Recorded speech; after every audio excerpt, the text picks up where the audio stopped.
नमस्कार, मैं हूं आपके साथ इश्तियाक अहमद और आप देख रहे हैं आर्य न्यूज। दिल्ली विकास प्राधिकरण आज से 2 हफ्ते बाद अपने सभी स्विमिंग पूल को खोलने जा रहा है। इसकी जानकारी एक वरिष्ठ अधिकारी ने दी है और उन्होंने कहा इस वक्त सफाई कार्यक्रम चल रहा है। दरअसल कोविड-19 की दूसरी लहर के चलते 2 महीने से बंद डीडीए ने अपने 15 खेल कॉम्प्लेक्स, 29 फिटनेस सेंटर और 2 गोल्फ कोर्स फिर से खोल दिए हैं। हालांकि मार्च 2020 में महामारी फैलने के बाद से स्विमिंग पूल ज़्यादातर बंद रहे और डीडीए के साकेत, वसंत कुंज, द्वारका, रोहिणी, चिल्ला, अक्षरधाम और श्री फोर्ट में कॉम्प्लेक्स में 15 स्विमिंग पूल हैं और सभी कॉम्प्लेक्स के पूल गर्मियों के दौरान चालू हो जाते हैं और सितंबर तक खुले रहते हैं। लेकिन श्री फोर्ट और यमुना और CWG स्पोर्ट्स कॉम्प्लेक्स नवंबर तक चालू रहते थे। और वहीं आपको बता दें ये खेल कॉम्प्लेक्स मेंबरशिप के आधार पर है। जिनके पास मेंबरशिप है केवल उन्हें ही यहां खेलने की अधिकार है और वहीं गैर मेंबरशिप वाले भी एक निर्धारित शुल्क के भुगतान के साथ इन सुविधाओं का उपयोग कर सकते हैं। छात्रों, वरिष्ठ नागरिकों, स्कूलों, खेल संघों और संघों के लिए विशेष रियायतें उपलब्ध है। और वहीं अधिकारी ने बताया कि Commonwealth games village swimming pool चालू नहीं किया गया है क्योंकि ये दिल्ली सरकार द्वारा संचालित कोविड देखभाल केंद्र है और उन्होंने कहा कि हरिनगर खेल परिसर में सुविधा भी चालू नहीं होगी क्योंकि पानी के स्रोत को लेकर कुछ मुद्दे हैं।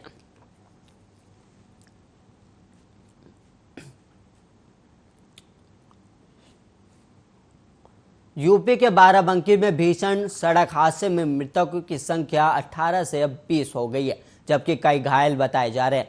बाराबंकी में आज एक ट्रक ने बस में टक्कर मार दी थी जिससे यह हादसा हुआ और डबल डेकर बस हरियाणा के अंबाला से बिहार जा रही थी। रास्ते में बस खराब हो गई थी जिस वजह से सड़क के किनारे खड़ी थी और यह हादसा लखनऊ अयोध्या नेशनल हाईवे पर हुआ है। और वहीं सीएम योगी आदित्यनाथ ने हादसे पर दुख जताया और घायलों के मुफ्त इलाज का ऐलान भी किया है। और वहीं बाराबंकी सड़क हादसे पर प्रधानमंत्री कार्यालय की तरफ से पीएम ने मुआवजे का ऐलान भी किया और पीएमओ की तरफ से किए गए ट्वीट में कहा गया है कि बाराबंकी सड़क हादसे में मृतकों के परिजनों को 2-2 लाख रुपए और घायलों को 50-50 हज़ार रुपये की आर्थिक मदद दी जाएगी। और वहीं बाराबंकी सड़क हादसे पर गृह मंत्री अमित शाह ने भी दुख जताया। अमित शाह ने ट्वीट किया कि उत्तर प्रदेश के बाराबंकी में हुआ सड़क हादसा बेहद दुखद है और हादसे में जान गंवाने वाले परिजनों के प्रति मेरी संवेदना है। और वहीं स्थानीय प्रशासन घायलों को हर संभव मदद और इलाज दे रहा है। घायलों के जल्द स्वास्थ्य होने के लिए ईश्वर से प्रार्थना करता हूं। बाराबंकी हादसे पर राष्ट्रपति रामनाथ कोविंद ने भी ट्वीट किया है। उन्होंने ट्वीट में लिखा कि उत्तर प्रदेश के बाराबंकी में हुए सड़क हादसे में कई लोगों की असमय मृत्यु की खबर से बहुत पीड़ा हुई है। दुखद की इस घड़ी में शोकग्रस्त परिवारों के प्रति मैं गहरी संवेदना व्यक्त करता हूं और घायलों के शीघ्र स्वस्थ होने की कामना भी करता हूं। और वहीं आपको बता दें कि देर रात लगभग 12 बजे लखनऊ अयोध्या नेशनल हाईवे 28 पर कल्याणी नदी पुल के पास सड़क किनारे खड़ी बस को तेज रफ्तार से आ रहे ट्रक ने भीषण टक्कर मार दी और इस हादसे में सड़क किनारे बैठे और बस में सो रहे 20 यात्रियों की मौत हो गई और इसके अलावा 25 लोग गंभीर रूप से घायल हुए। और वहीं बताया जा रहा है कि हादसे का शिकार हुए सभी यात्री मजदूर थे जो पंजाब से बिहार जा रहे थे।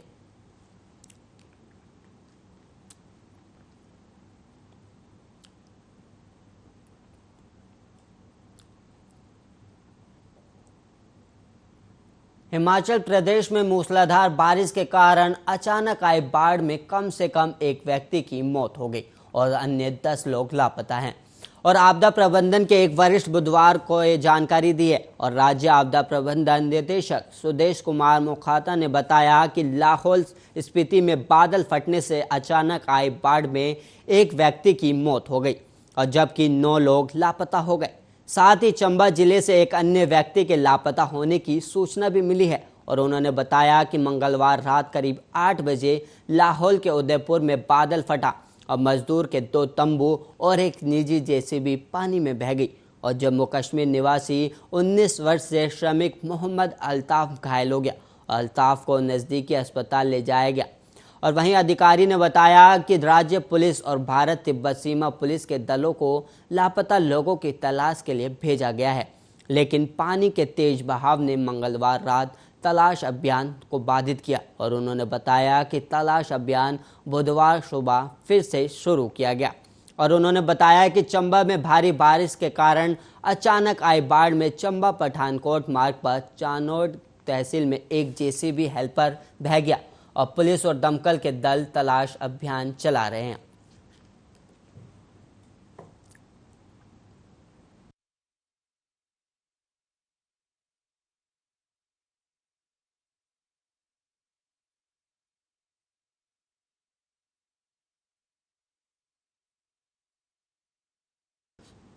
वहीं पेगासस जासूसी कांड को लेकर विपक्ष लगातार केंद्र पर हमलावर है, जिसके चलते अब तक संसद की कार्रवाई बाधित रही है।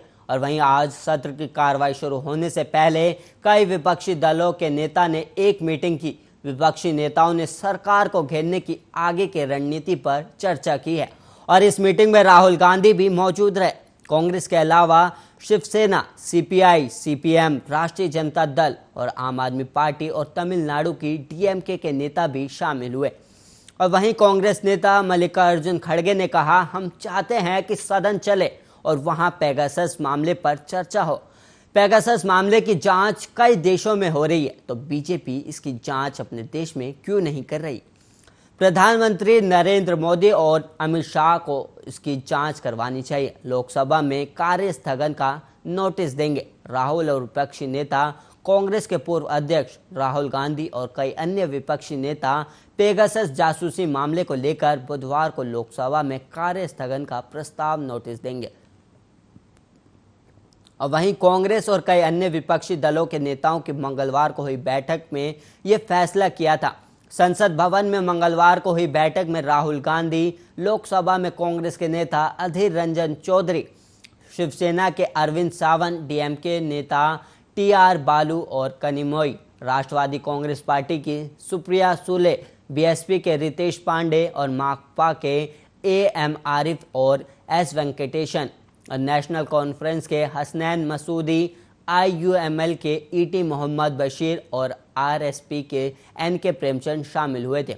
और इस बैठक में निर्णय लिया गया कि राहुल गांधी, अधीर रंजन चौधरी, अरविंद सावंत, सुप्रिया सुले, एएमएल आरिफ, ईटी मोहम्मद बशीर और कुछ अन्य नेता बुधवार को पेगासस जासूसी मामले पर कार्य स्थगन का नोटिस देंगे।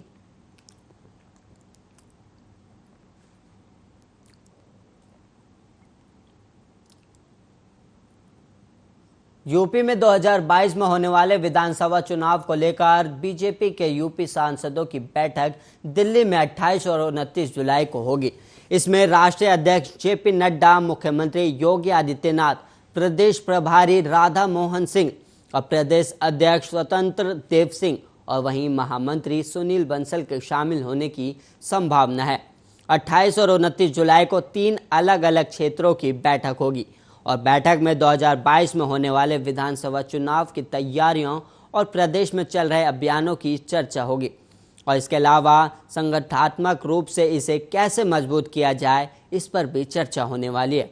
पहले दिन यानी आज ब्रज, पश्चिमी यूपी और कानपुर क्षेत्र के सांसदों को बुलाया गया, जबकि अगले दिन यानी कल को काशीपुर, अवधी और गोरखपुर क्षेत्र के सांसदों की बैठक तय की गई।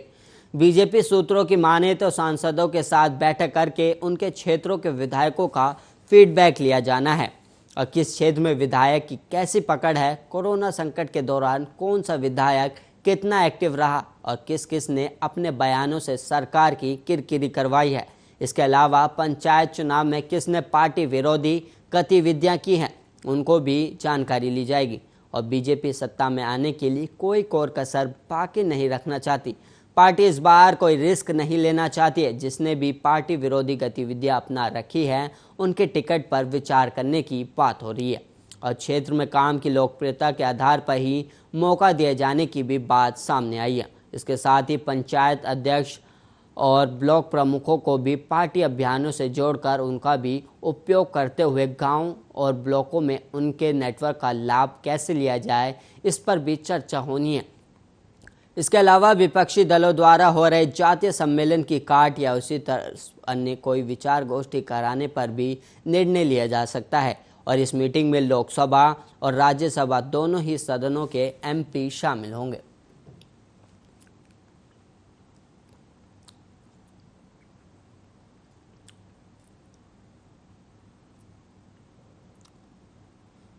देश में कोरोना की दूसरी लहर के धीमे पड़ते ही अमेरिका के विदेश मंत्री एंटनी ब्लिंकन बीते 2 दिवसीय दौरे पर भारत पहुंचे हैं। जानकारी के मुताबिक एंटनी ब्लिंकन अब से कुछ देर पहले राष्ट्रीय सुरक्षा सलाहकार अजीत डोभाल से मिलने के लिए निकले हैं और वहीं इसके बाद ब्लिंकन प्रधानमंत्री नरेंद्र मोदी समेत विदेश मंत्री एस जयशंकर से मुलाकात करेंगे। और वहीं आपको बता दें कि बाइडेन के राष्ट्रपति बनने के बाद एंटनी पहली बार भारत आए हैं और इस दौरे के पीछे असली कारण आतंकियों की फंडिंग समेत सीमा पर आतंकवाद को पाकिस्तान की ओर से दिए जा रहे बढ़ावे को लेकर चर्चा का मुख्य बताया जा रहा है। और वहीं ब्लिंकन के साथ मुलाकात इसलिए भी महत्वपूर्ण भी मानी जा रही है क्योंकि पाकिस्तान के सुरक्षा सलाहकार मोहिद यूसुफ अगस्त महीने में अमेरिका का दौरे पर जा रहे हैं। जानकारी के मुताबिक स्वास्थ्य प्रोटोकॉल को ध्यान में रखते हुए अंतर्राष्ट्रीय आवाजाही को लेकर भारत अमेरिकी प्रशासन पर दबाव डाल सकता है और छात्रों, कारोबारियों समेत उन लोगों की यात्राओं को लेकर भी बात की जा सकती है जिनका परिवार दूर रहता है। इसके अलावा दवाओं की आपूर्ति मुद्दा, कोरोना वायरस संबंधित मुद्दे पर भी बातचीत हो सकती है।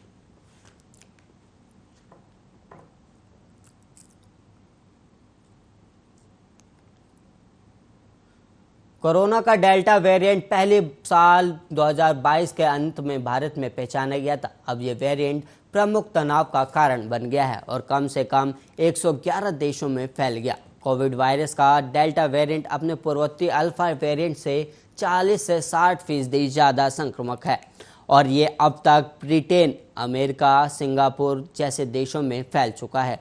कोविड-19 बी को डेल्टा वेरिएंट कहा जाता है। पहली बार इसकी शिनाख्त भारत में अक्टूबर 2020 में की गई थी और रिपोर्ट्स के अनुसार हमारे देश में दूसरी लहर के लिए यही प्रमुख रूप से जिम्मेदार है।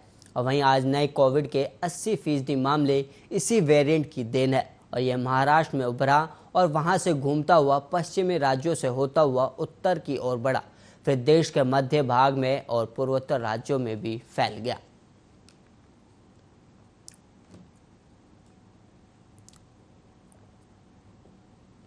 दुनिया में कोरोना वायरस का कहर बना हुआ है और हर रोज कोरोना वायरस के मामले सामने आ रहे हैं। वहीं कोरोना के कारण दुनिया में लोगों की मौत भी हो रही है।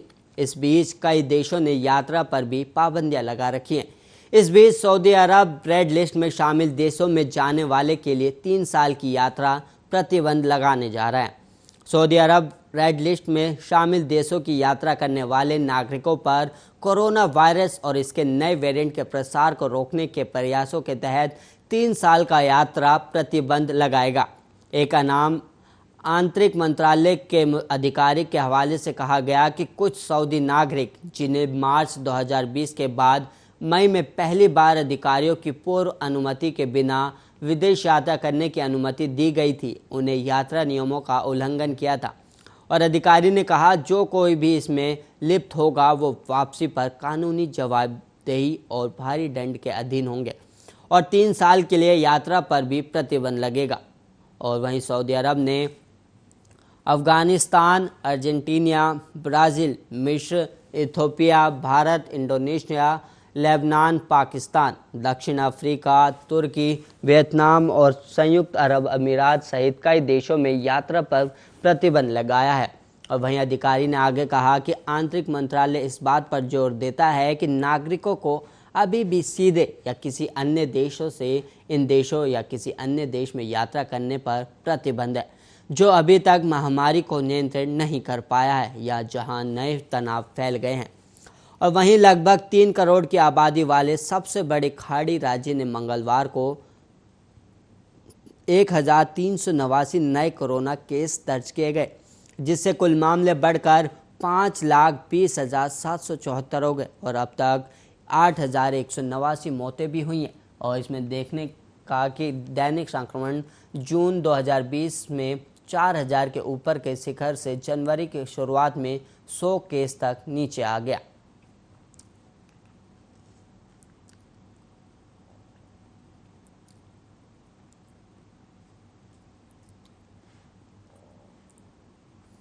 और वहीं देश में कोरोना संक्रमण के मामले एक बार फिर बढ़ गए हैं। 5 दिनों बाद 40,000 से ज़्यादा नए केस दर्ज हुए। स्वास्थ्य मंत्रालय की ओर से जारी आंकड़ों के अनुसार पिछले 24 घंटे में 43,654 नए कोरोना केस सामने आए और वहीं 640 लोगों की कोरोना के चलते जान भी चली गई।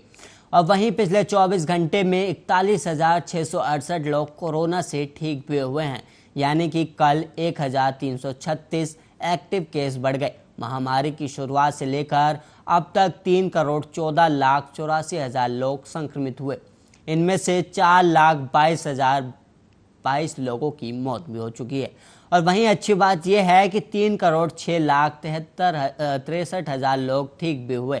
देश में कोरोना एक्टिव केस की संख्या 4 लाख से कम हो गई। कुल 3,99,000 लोग अभी भी कोरोना वायरस से संक्रमित हैं और जिनका अभी अस्पताल में इलाज चल रहा है। स्वास्थ्य मंत्रालय के अनुसार 27 जुलाई तक देश भर में 44 करोड़ 61 लाख कोरोना वैक्सीन के डोज दिए जा चुके हैं और वहीं पिछले 24 घंटे में 40,02,000 टीके लगाए गए। और वहीं ICMR के अनुसार अब तक 46 करोड़ 9 लाख कोरोना टेस्ट किए जा चुके हैं और वहीं पिछले 24 घंटे में 17,36,000 कोरोना सैंपल टेस्ट किए गए, जिसका पॉजिटिविटी रेट 3% से भी कम रहा।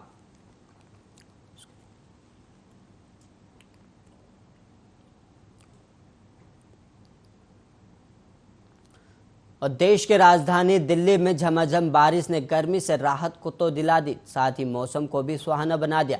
और वहीं मौसम विभाग से मिली ताज़ा जानकारी के मुताबिक दिल्ली के कई इलाकों में अभी बारिश का दौर जारी रहेगा। और वहीं एक और जहां बीते दिन और आज हुई तेज बारिश ने उमस को झेल रहे दिल्ली वासियों को राहत दी है, तो वहीं दिल्ली के तमाम इलाकों में जल भराव के कारण लोगों को काफ़ी मुश्किलों का सामना करना पड़ा है। जानकारी के मुताबिक आनंद विहार, सरिता विहार, ITO समेत कई इलाकों में जलभराव के चलते भारी ट्रैफिक का लोगों ने सामना किया है और साथ ही जलभराव के कारण सड़क किनारे लगी दुकानें पूरी तरह प्रभावित होती दिखी। और मौसम विभाग के अनुसार दिल्ली के कुछ इलाकों में 100 मिलीमीटर बारिश दर्ज की गई, जो साल 2013 के बाद से अब तक का सबसे बड़ा रिकॉर्ड बना है। और वहीं बताया गया कि बीते एक दशक में ये तीसरी बार है जब 100 मिलीमीटर या उससे ज़्यादा बारिश दर्ज की गई हो।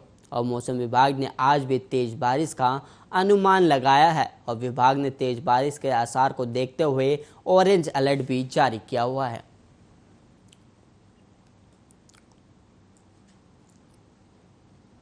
और वहीं देश के अलग अलग हिस्सों से तबाही की तस्वीरें सामने आ रही हैं। महाराष्ट्र, राजस्थान, असम, केरल, हर जगह इंसान कुदरत के आगे लाचार नजर आ रहा है। अब कारगिल में अचानक आई बाढ़ ने भी तबाही मचा दी है।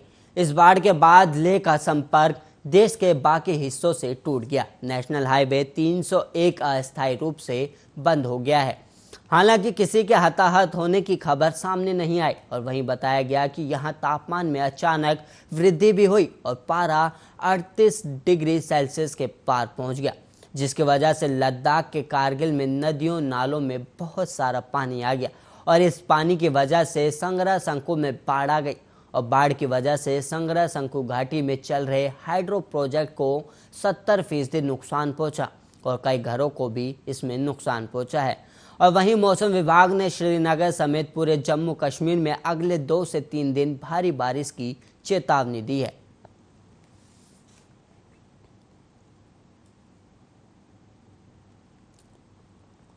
एक तरफ जहां देश में रोजाना नए कोरोना केस की संख्या घट रही है, वहीं केरल से इससे जुड़ी एक चिंताजनक सामने आ रही है। केरल देश का पहला राज्य है जहां पिछले 50 दिन में पहली बार 20,000 से ज़्यादा नए केस सामने आए हैं। केरल में मंगलवार को कोविड-19 के 22,129 नए मामले सामने आए, जिसके बाद कुल संक्रमितों की संख्या बढ़कर 33,05,245 हो गई। और वहीं जांच संक्रमण दर फिर से 12% के पार हो गई है।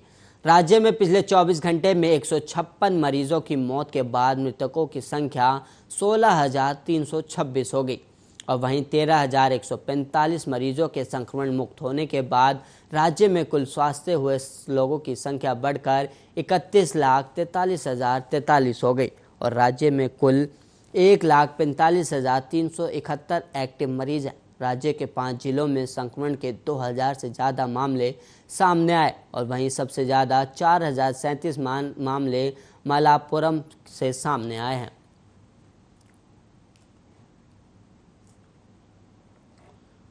कोरोना के साथ साथ एक और नए वायरस का पता चला है। इस वायरस का नाम है नोरो। ये वायरस पिछले 5 हफ्तों से ब्रिटेन में तेजी से फैलते जा रहा है। पब्लिक हेल्थ इंग्लैंड के मुताबिक अब तक इस वायरस के ब्रिटेन में 154 केस मिल चुके हैं और वहीं ब्रिटेन के स्वास्थ्य विभाग ने तेजी से पांव पसार रहे नोरो वायरस को लेकर चिंता भी जताई है। Centre for disease control and prevention ने बताया कि इस वायरस के संक्रमण से लोगों को उल्टी और दस्त की शिकायत होती है।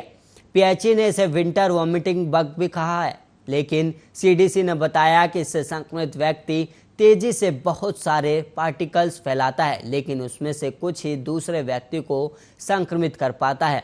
सीडीसी ने बताया कि कोई व्यक्ति सीधा नोरो संक्रमण से पीड़ित मरीज के संपर्क में आने से भी ग्रसित हो सकता है और इसके अलावा दूषित खाने, दूषित सतह को छूने और बिना हाथ धोए खाना खाने से भी ये संक्रमण फैलता है और जिस तरह से और भी वायरस फैलते हैं, ठीक उसी तरह से नोरो वायरस का भी प्रसार होता है और इस वायरस के चपेट में आने वाले व्यक्ति को दस्त, उल्टी, चक्कर आना, पेट में तेज दर्द जैसी समस्याएं हो सकती हैं।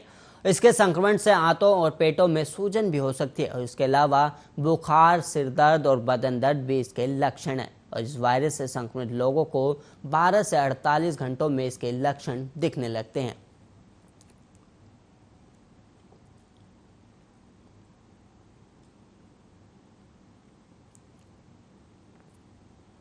और वहीं इस बुलेटिन में इतना ही। ऐसे ही देश और दुनिया की तमाम खबरों के लिए आप देखते रहिए आर्या न्यूज़।